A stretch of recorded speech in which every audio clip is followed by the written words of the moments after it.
Let us understand how to use date underscore trunc on dates or timestamps and get beginning date or time. Date underscore trunc takes two arguments, date or timestamp, and then the format based upon which we would like to get the date or time of the beginning period. We can use month to get beginning date of the month, year can be used to get beginning date of the year, hour can be used to get beginning time based on the hour specified. The format has to be first argument, the date or time has to be second argument. Let's load the SQL magic and also let's create this environment variable called as database underscore URL. Now, based upon the current date, I want to get the first date of this year, which is nothing but January 1st. We are in 2020, that's why it is written 2020 January 1st. If you want to get the first date of current month is November, and hence we got 2020 November 1st. If you want to get the first day of this week, the first day is Monday. Today is November 22nd, so it should be around November 16th. You can run this and you should be able to get the Monday's date of the current week, which is nothing but November 16th.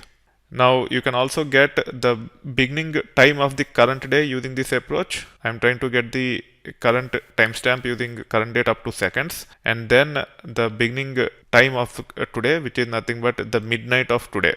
Even though my time says November 22nd, 6:07. This is Indian time. The server is in US, and hence there will be some discrepancy here. Don't get confused. Now, if I run this, as of now, it is saying 2020 November 22nd midnight. It's already November 22nd elsewhere also, wherever I am running this on the server, and hence it is written this way. Now I can run this and I can actually get the beginning time of the current hour, which is nothing but the midnight.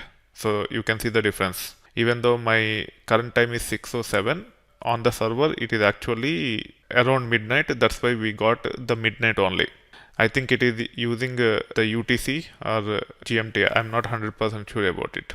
Now this is how we typically use this date underscore trunc in real world scenarios. We just try to get the to date reports such as week to date or month to date or year to date. As part of the between, the first argument is typically date underscore trunc like this, and then end the end date up to which you want to get the report. So in this case, I'm trying to get the report from January 1st to January 10th. This is how it look like. If you look at this date and this date is same, but this will actually result as 2014 January 1st. Now you should be able to run this and you should be able to see the result.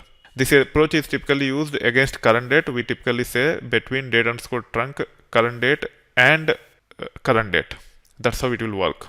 Now let's try to get the result from 2014 January 1st till 2014 March 20th. In this case, I am just trying to get the count. You can see the result here. We got 15,266 records between 2014 January 1st and 2014 March 20th. This is nothing but count for the previous query, which is the range between the January 1st 2014 till January 10th 2014. You can run this and you should be able to validate. So this is how you should be able to get the to date reports using date underscore trunc. It is quite useful for month to date, week to date, from the beginning time of today till now, year to date, so and so forth. Make sure you are really comfortable in business intelligence and decision support systems. We use this approach quite often, so make sure you are comfortable with this. Even with respect to transactional systems, sometimes we might want to provide some simple reports for end users. Even in those scenarios, these are quite useful.